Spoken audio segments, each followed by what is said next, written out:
Good morning students, welcome in this video class for class 9th। आज हम बात करेंगे चैप्टर 5th की इंट्रोडक्शन की। कल हमने पढ़ा था एग्जाम के बारे में। एग्जाम क्या होता है, जो विदाउट प्रूफ ही मैथमेटिकली जिसके रिज़ल्ट को हम यूज़ कर सकते हैं, लेकिन वो एप्लीकेबल किस पे होता है, होल मैथमेटिकली टर्म पे। आज हम बात करेंगे पोस्टुलेट्स की। ये भी क्या है आपके पास, विदाउट प्रूफ हम मैथमेटिकल टर्म में यूज़ कर सकते हैं, बट ये किस पे एप्लीकेबल होता है, ओनली ज्योमेट्रिक टर्म पे। किस पे एप्लीकेबल होता है, ओनली ज्योमेट्रिक टर्म पे। तो आपका इससे रिलेटेड शॉर्ट क्वेश्चन भी बन सकता है। तो अगर वो कौन सी चीज़ है जो applicable only on geometric term पे होती है, तो आप क्या कहोगे, पोस्टुलेट्स। और मैथमेटिकल टर्म पे एप्लीकेबल होती है, उसको क्या कहते हैं, एक्सियम। समझ में आ गया है। तो हमने कल पढ़े थे एक्सियम, कितने थे आपके, 7। आज हम बात करते हैं पोस्टुलेट्स के रिवीजन की। तो क्या है postulates, a straight line may be drawn from any one point two any point. अब देखिए, अगर आपके पास 2 पॉइंट है, कहीं पे भी ले लीजिए, तो आप उससे ज्वाइन करते हुए क्या बना सकते हो, एक स्ट्रेट लाइन बना सकते हो। तो एक straight line may be drawn from any one point two any point. एक पॉइंट से दूसरे पॉइंट तक हम एक स्ट्रेट लाइन ड्रॉ कर सकते हैं। नेक्स्ट देखिए, a terminated line. Terminated means जो ख़त्म हो रही है, जिसका हमारे पास स्टार्टिंग पॉइंट भी है और एंडिंग पॉइंट भी है। A terminated line can be produced indefinitely. ऐसे लाइन को हम इधर भी प्रोड्यूस कर सकते हैं और इधर भी प्रोड्यूस कर सकते हैं। समझ में आ गया है। आगे देखिए, ए circle can be drawn with any centre and any radius. अब देखिए, आप एक सर्कल को ड्रॉ कर सकते हो अगर आपको उसकी क्या पता है, सेंटर पता है, भी यहाँ से ड्रॉ करना है, और रेडियस पता है 2 सेंटीमीटर है या 3 सेंटीमीटर या 4 सेंटीमीटर, तो आप एक सर्कल ड्रॉ कर सकते हो। तो क्या है, a circle can be drawn with any centre and any radius. Next देखिए, फोर्थ में क्या कह रहा है, all right angles are equal to one another. जो राइट एंगल्स होते हैं वो क्या होते हैं, एक दूसरे के इक्वल होते हैं, और क्या होती है उसकी वैल्यू हमेशा ही 90। तो अब ये थोड़ा ना भी, अगर ट्रायंगल में बात कर रहे हैं, अगर एक एंगल क्या आ गया है 90, तो ये तो 90 ही रहेगा। अगर हमने क्वाड्रिलेटरल में बात करी है, ये है, तो राइट एंगल तो हमारे पास क्या होंगे, हर एक जगह सेम ही होंगे। All right angles are equal to one another. अब देखिए, फिफ्थ जो इम्पोर्टेंट है इसमें पोस्टुलेट्स क्या है, फिफ्थ पोस्टुलेट्स में, if a straight line falling on 2 straight lines.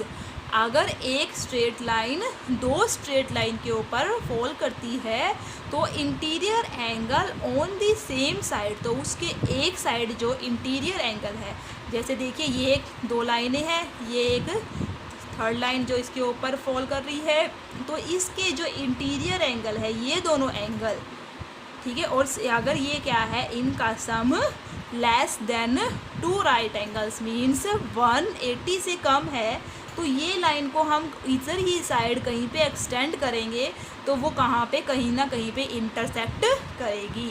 अगर इनका सम क्या है आपके पास 180, तो ये क्या होंगी, लाइंस पैरेलल होंगी। समझ में आ गया है। तो यही कहा गया है, if a straight line falling on 2 straight lines makes the interior angles on the same side of it। Interior angle ये taken together less than 2 right angle, और वो किससे लेस देन हो, 2 राइट एंगल से less than the 2 straight lines. तो जो ये 2 straight lines है, इफ प्रोड्यूस्ड इनडिफाइनाइटली, इसको आगे की साइड बढ़ाते हैं, तो मीट ऑन दैट साइड, और इसी साइड पे, इस साइड पे नहीं, जिसका एंगल क्या है, सम इनके एंगल का 180 से कम, तो उसी की साइड प्रोड्यूस करते हैं, तो वो क्या करती है, इंटरसेक्ट। अगर हम दूसरी साइड की बात करते हैं, यहाँ पे क्या है, इनका सम 180 से ज़्यादा, तो ये क्या होएगी, ये कहीं पे भी मीट नहीं करेगी। अगर 180 होएगा तो ये पैरेलल होएगी, अगर 180 से कम है तो ये क्या हो जाएगी, कहीं ना कहीं पे इंटरसेक्ट करेगी, अगर ज़्यादा है तो कहीं पे भी इंटरसेक्ट नहीं करेगी। समझ में आ गया है। ये आपके 5 पोस्टुलेट्स हैं। अब देखिए आगे एक्सरसाइज में आपके इस चैप्टर में से काफ़ी सम बन सकते हैं। तो देखिए जो 1 मार्क्स के हो सकते हैं आपके। Only one line can pass through a single point.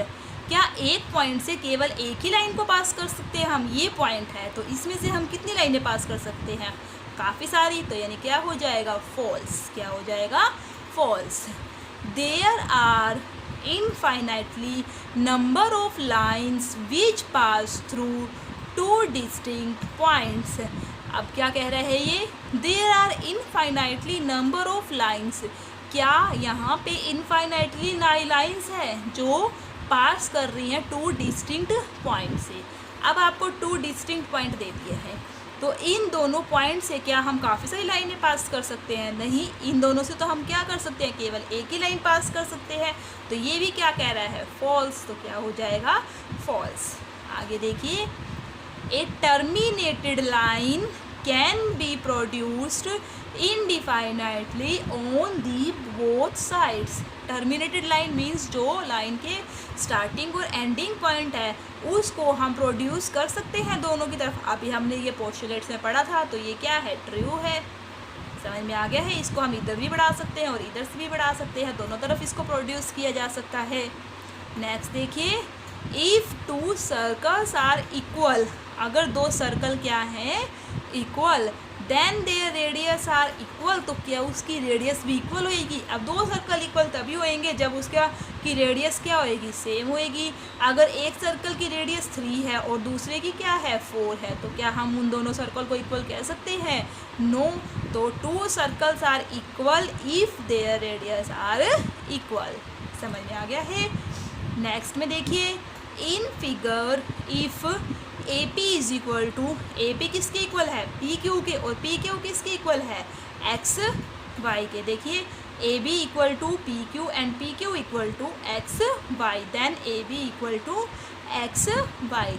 हमने ये आपने एग्जाम पढ़ी थी, अगर ए बी के इक्वल है और ये भी अगर इक्वल है तो ये दोनों भी आपस में क्या होंगी? इक्वल। दो सेम चीज़ों के इक्वल हैं तो ये दोनों भी आपस में क्या होंगी?